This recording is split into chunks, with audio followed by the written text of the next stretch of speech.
За время игры в Project Zomboid я научился двум важным правилам. Первое. Не стреляй, если не умеешь, так ты сделаешь еще хуже.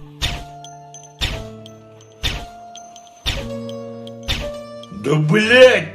Второе правило. Не вламывайся в чужие гаражи.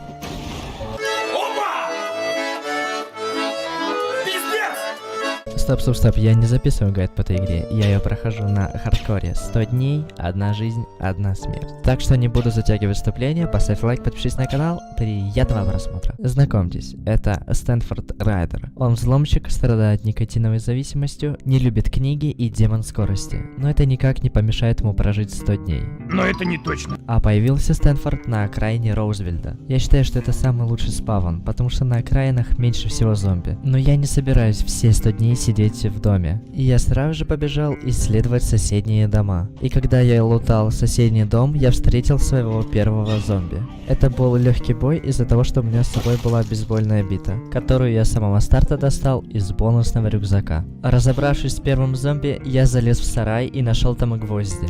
Я вбил гвозди в биту, и она стала еще сильнее. Закончив лутать этот дом, я побежал в соседние дома. И в одном из шкафов я нашел защитный шлем. А рядом с этим домом стояла машина. Так как Стэнфорд может ее взломать, это была отличная находка. А в самой машине была куча полезного добра, которое я с собой забрал. Завел машину и поехал дальше исследовать этот город. Выехав из окраин города, я нашел спорткар. Но вскоре на парковке я заметил еще быстрее машину и решил себе ее взять. И на этой же машине я уехал в богатый район. Но мне еще нужно было очистить этот район от зомби.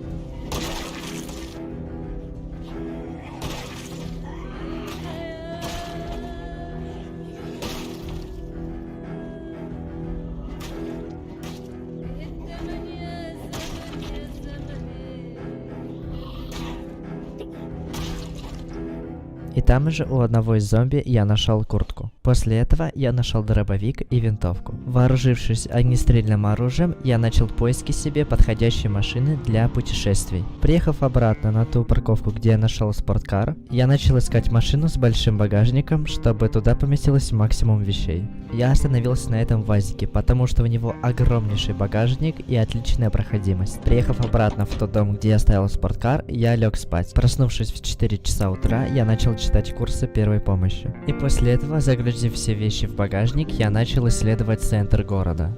И там же из убитых мной зомби я нашел пистолет. На парковке в полицейской машине я нашел кучу патронов. И потом все это отнес в багажник своей машины. И в этот же день я залутал полицейский участок, в котором я нашел бронежилет. Теперь Стэнфорд не будет нуждаться в оружии и в патронах в ближайшее время. А вот пройду я, так сказать, не могу. Я начал очищать улицы от зомби, прокачивая навык стрельбы и перезарядки. И попутно лутая все дома в поисках консервов. И в этот же день я нашел самую быструю машину в моей сборке. А ночью этого дня я начал прокачивать автомеханику. На соседней стоянке я забрал машину, и из нее я поставил аккумулятор в УАЗик. Еще заменил все фары. И забрал из соседнего фургончика все нужные мне книги и журналы. И в 5 часов утра я наконец-то лег спать. И на следующее утро мне стало очень интересно, что же в этом гараже. И от такой неожиданности у меня чуть не случился инсульт жопы. Вот он момент, чтобы испытать мое огнестрельное оружие.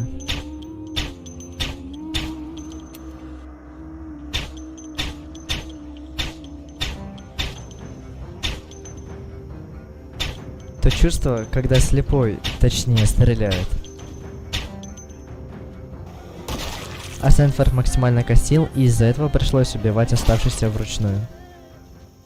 Но все же ему это удалось, и в гараже, кроме тонны книг, я ничего интересного и не нашел. А вечером, когда я уже пришел домой после лутания соседних домов, я встретил выжившего. Она сказала, что она пойдет обратно на базу, и я решил проследовать за ней. А как оказалось, мы с ней соседи, и живет она в продуктовом магазине. Я, конечно, взял чуть припасов, но ей тоже оставил. И в 3 часа ночи на своем ВАЗике я поехал на СТО. Оттуда я забрал аккумулятор, запчасти для двигателей и домкрат. И когда я уже уезжал из этого из СТО домой, я заметил, что рядом стоит ВАЗик и решил на него взглянуть. У ВАЗика был разбитый двигатель, так что я его оставил в покое. И там же встретил выжившего, за которым бежали зомби. Я его спас от них. Но его я брать с собой не захотел, потому что лишний род мне не нужен. И после всех этих событий я приехал домой и поспал перед длинной дорогой.